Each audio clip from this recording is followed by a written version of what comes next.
ஓம் சாந்தி. சிவபாபா நினைவிருக்கின்றதா? 1/6/26 பாபா இன்று முரளியில் மகா வாக்கியத்தில் பழைய சிந்தனைகள், பழைய உலகம், பழைய பொருட்கள், பழைய சம்பந்தங்கள், பழைய சாதனங்கள், வைபவங்கள். எப்போதுமே பழசுனா கொஞ்சம் நமக்கு அட்ராக்ஷன் வரும். பழசை ஈஸியாக விடமாட்டோம். அதனால் பாபா சொல்கிறாரு, இதில் இருந்தெல்லாம் நீங்கள் உங்களுடைய புத்தியை டிட்டாச்சு பண்ணுங்கிறார். இதுதான் நமக்கு துக்கம் தரக்கூடிய விஷயங்கள். அதனால் இதிலிருந்து நாம் எப்பொழுது நம்ம புத்தியை விடுவிக்கின்றோமோ அப்பொழுது தான் நமக்கு எல்லையற்ற சுகத்தை நாம் பெற முடியும். தலைப்பு: मीठे बच्चे बाप की श्रीमत हैं, ஸ்பூராணி துனியா சே அப்னா முக் மூடலோ. இனிமையான குழந்தைகளே, இந்த பழைய உலகத்திலிருந்து நீங்கள் உங்களுடைய முகத்தை திருப்பிக் கொள்ளுங்கள். அதாவது உங்களுடைய சிந்தனைகளை திருப்பிக் கொள்ளுங்கள். இதுதான் பாபாவினுடைய ஸ்ரீமத். जीवन मुक्ति के लिए तुम दैवी मैनस धारण करो. பாபா சொல்றாரு, தெய்வீக நன்னடத்தை நாம் கடைபிடித்தோமேயானால் ஜீவன் முக்தி நிலையை அடைய முடியும்.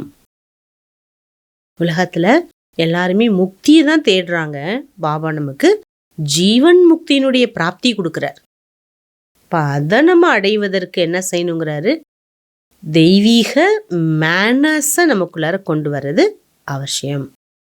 क्वेश्चन: कौन से मैनर्स बाप के सिवाय कोई भी सिखला नहीं सकते? எந்த ஒரு நன்னடத்தை பாபாவை தவிர வேற யாராலுமே கற்றுத்தரவே முடியாது. பவித்ர பனானா ஏகை சப்சே படா தெய்வீ மேனஸ். தூய்மையாக வாழ்ந்து மற்றவர்களுக்கும் தூய்மையான வாழ்க்கையை கற்றுத்தருவது எல்லாத்தை விட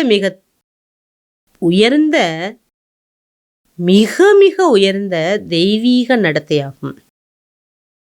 तुम घर गृहस्थ में रहते पवित्र रहो, ये शिक्षा एक बाबा ही देते हैं, दूसरा कोई दे नहीं सकता. நீங்க குடும்ப வாழ்க்கையில் இருந்து கொண்டே தூய்மையாக இருக்கிறீர்கள். அத்துடன் பாபாவின் கல்வியையும் நீங்கள் கடைபிடிக்கிறீர்கள். இந்த கல்வியை பாபாதான் தருகிறார், வேற யாராலுமே கொடுக்க முடியாது என்பது உங்களுக்கு தெரியும். தும் பச்சோं का बेहद का सन्यास है. பாபா அழகான வார்த்தை சொல்றார். நீங்கள் யார் தெரியுமா? குழந்தைகள் எனக்கு, ஆனா நீங்க எல்லையற்ற சன்னியாசிகள்ங்கிறார். तुम इस पुरानी दुनिया को ही बुद्धि से बोलते हो. இந்த பழைய உலகத்தையே புத்தியால மறந்துடுறீங்க. तुम जानते हो पवित्रता की धारणा से बाकी सब मैनस स्वतः आ जाते हैं.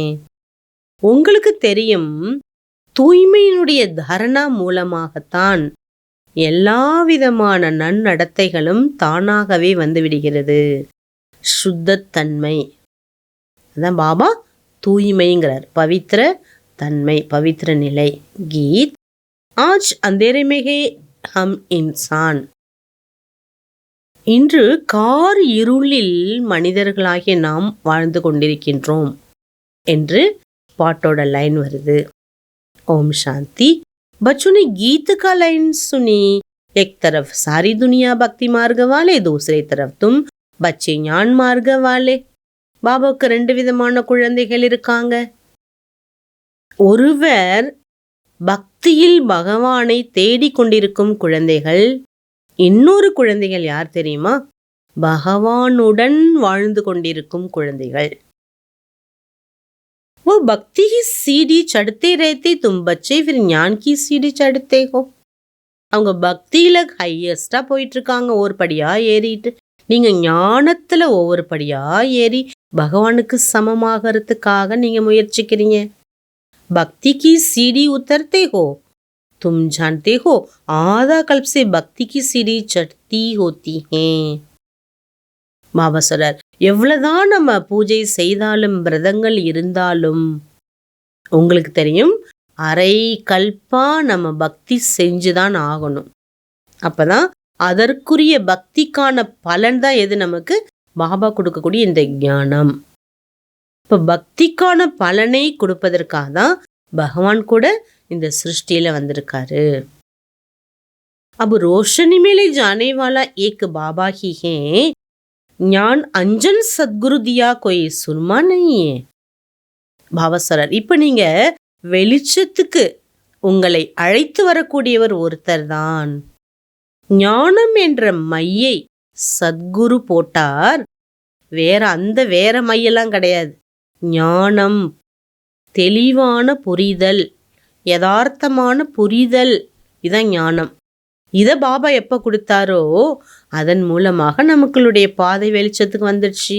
என் ஞான்கி பாத்தேன், ஞான்கே சாத்து யோகு பிரேத்தா. இது ஞான சம்பந்தப்பட்ட விஷயம், புரிதலோட விஷயம். இது பாபா சொல்றாரு, இதை யோகம் என்றும் சொல்லலாம். ஞானத்துடன் யோகம் என்றும் சொல்லப்படுது. जीवन मुक्ति के लिए दैवी मैनस भी बहुत अच्छे चाहिए. इस समय तो सबके मैनस असुरी हैं. परमपिता परमात्मा के भी गुण गाए जाते हैं. मनुष्य सृष्टि का बीज रूप सत्य चैतन्य आनंद का सागर, ஞான் का सागर. ஒரே ஒரு பகவானுடைய மகிமை என்பது பாடப்படுகிறது.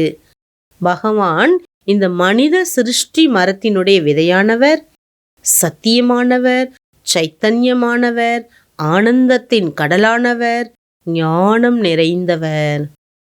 பவித்ரதாவின் கடல், எல்லையற்ற பவித்ரதா அவர்கிட்ட இருக்குது. பவித்ரதா கா சாகர் ஃபாரெவர். எப்போதுமே பாபா பவித்ரதாவினுடைய சக்தி நிரம்பியவர். உன்கா ये पद अविनाशी है, कोई मनुष्य का ये अविनाशी पद हो न सकता. இப்படிப்பட்ட இவ்வளோ வர்ணனை சொல்லப்படுது இல்லையா? கடல் நீரை மையாக்கினாலும், ஆகாசத்தையே பேப்பர் ஆக்கினாலும், உலகத்தில் இருக்கக்கூடிய எல்லா மரம் செடிகளை பேனாக்கினாலும் இறைவனின் மகிமையை எழுத முடியாது, வர்ணிக்க முடியாது, பாட முடியாது. ஸ்வயம் சரஸ்வதி தேவியே அமர்ந்து எழுதினாலும் என்று இல்லை. அப்படி புகழுக்குரியவர், பூஜைக்குரியவர் யாரு? அழியாத பதவி. இதெல்லாம் அவருடைய டிகிரி. யாராலுமே இதெல்லாம் மாற்றவே முடியாது.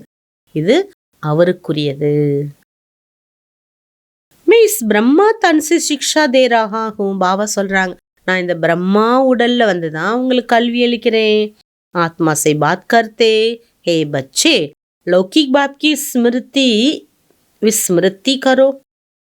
நான் வந்து பிரம்மா உடல்ல வந்து என்ன சொல்றேன்? ஆத்மாக்களாகி உங்களோட பேசுறேன். ஹே குழந்தைகளே, லௌகீக அப்பா நினைவை விடுத்து தேக சம்பந்தங்களின் நினைவை மறந்து உங்களை ஆத்மா என்று புரிதலோடு என்ன நினைங்க. அப்பதான் ஆத்மா சுத்தமாகும்.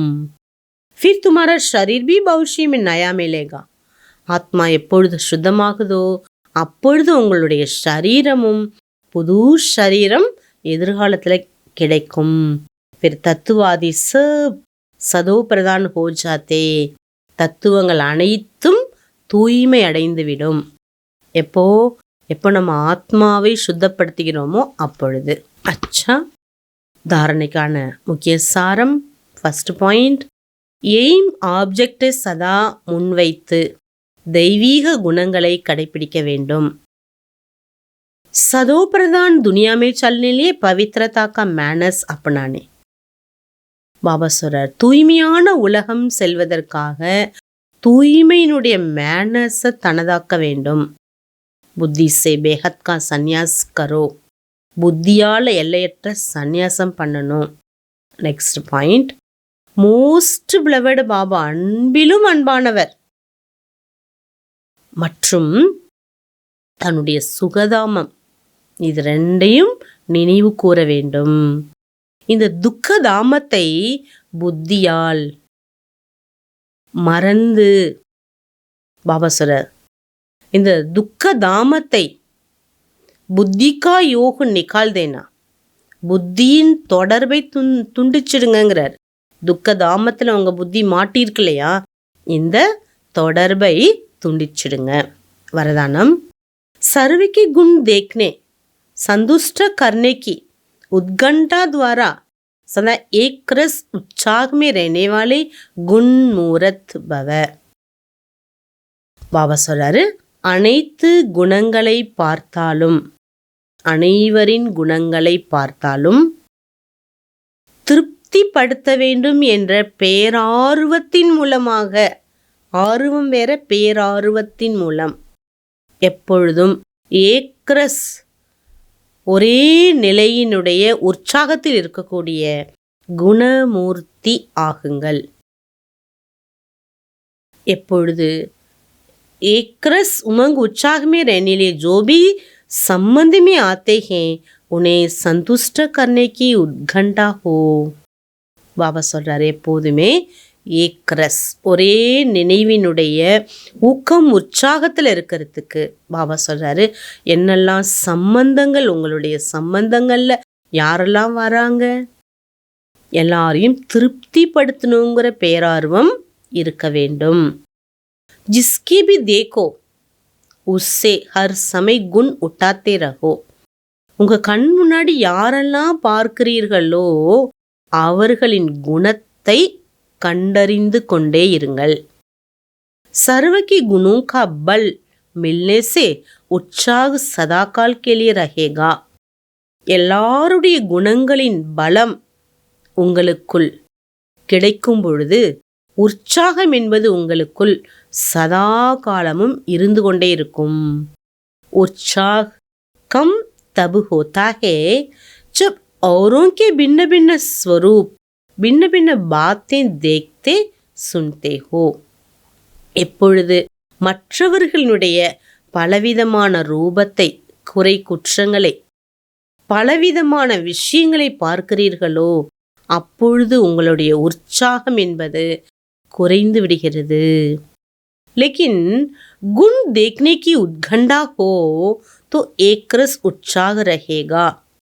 ஆனால் அனைவரின் குணங்களை பார்க்கக்கூடிய பேரார்வம் கொண்டவர்களாக இருந்தீர்களேயானால் உங்களுக்கு ஒரே மாதிரி உற்சாகம் இருக்கும்.